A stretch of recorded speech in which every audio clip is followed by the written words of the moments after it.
Majority Leader Kimani Ichung'wa is receiving a heavy punishment from William Samoei Arap Ruto. Kimani Ichung'wa has literally seen dust, and he knows it.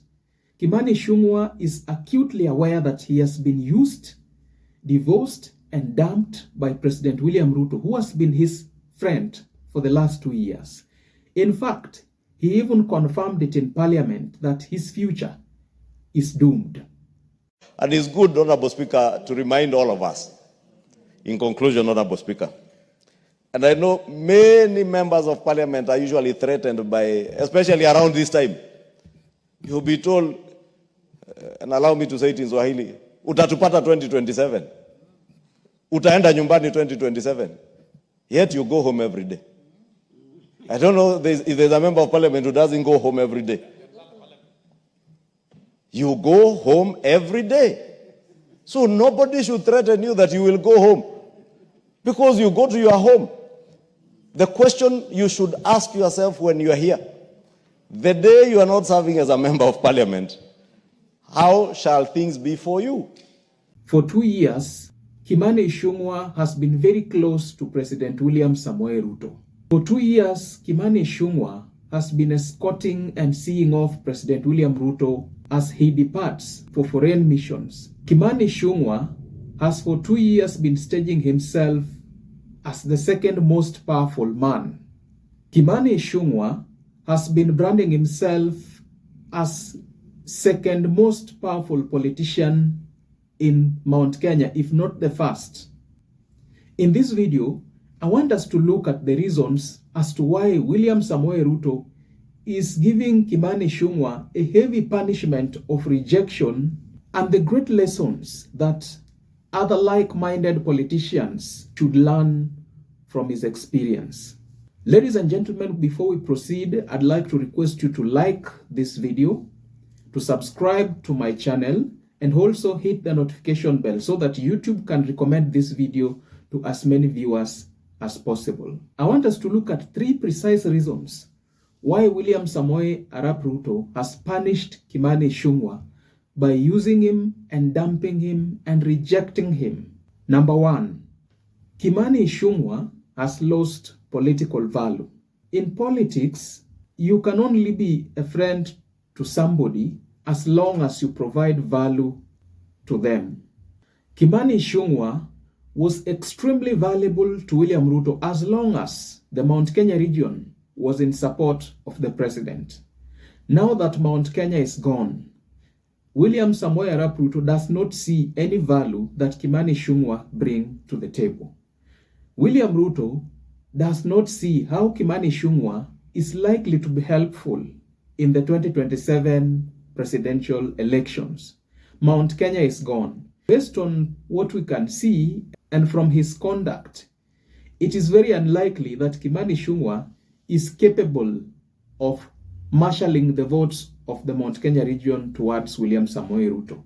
If even Professor Kithure Kindiki, whom he nominated, has not guaranteed with the president the Mount Kenya votes, then who is Kimani Ichung'wa? Nyanza and Coast region is ripe with votes, which William Ruto is interested in hunting. Kimani Ichung'wa is not going to be helpful in hunting the Luo Nyanza votes. The only people who can be instrumental are people like Mohammed, people like Raila Odinga and the center camp, John Mbadi, Opiyo Wandayi, and the rest. Kimani Ichung'wa can no longer mobilize votes. Number 2, I feel that God is simply punishing Kimani Ichung'wa.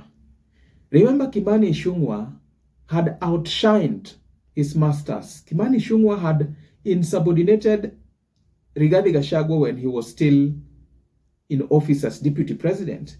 Kimani Ichung'wa just recently outshined the newly appointed DP Kithure Kindiki.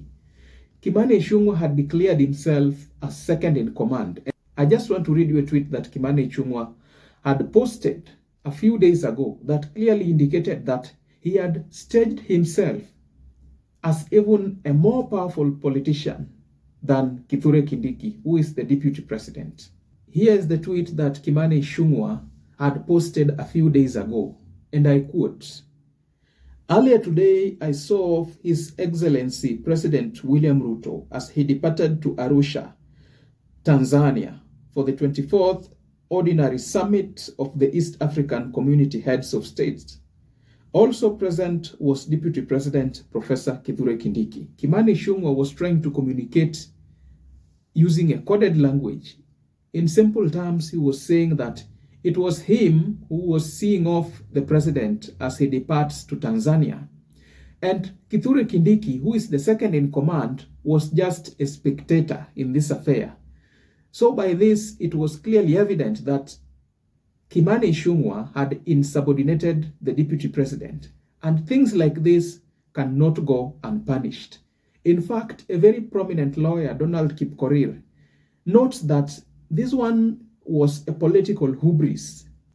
The deputy president, Kithure Kindiki, was merely present as Ichung'wa saw of President William Ruto.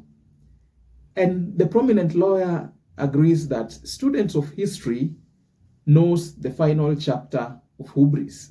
That is to say, the fall of Kimani Ichung'wa that we can now see.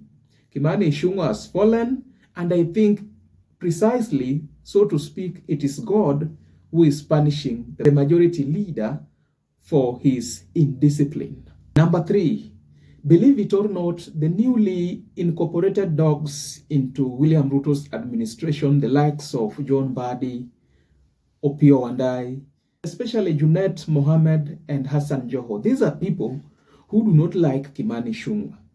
Remember, these are guys who had been very close to ODM leader Raila Odinga. And the likes of Kimani Ichung'wa were the ones who were insulting Raila Odinga after he had lost the elections to William Ruto. Now that John Mbadi, Hassan Joho, and Junet Mohammed are in government, the best that would happen to them is to find avenues whereby they could punish Kimani Ichung'wa. This gentleman will displace Kimani Ichung'wa from a solution of his ions. Watch this space and see this one fulfilled like the prophecy of the coming of the Messiah. Now, in addition, Nyanza region in its entirety, I believe that that region in its entirety cannot entertain Kimani Ichung'wa being around the president now that ODM has been married into the Kenya Kwanza administration. At the end of the day, guys, this is just but my opinion. Do let me know your thoughts and ideas in the comment section below. And if you're watching for the first time, please don't forget to like, subscribe, and hit the notification bell so that YouTube can notify you when I upload fresh and informative content such as this.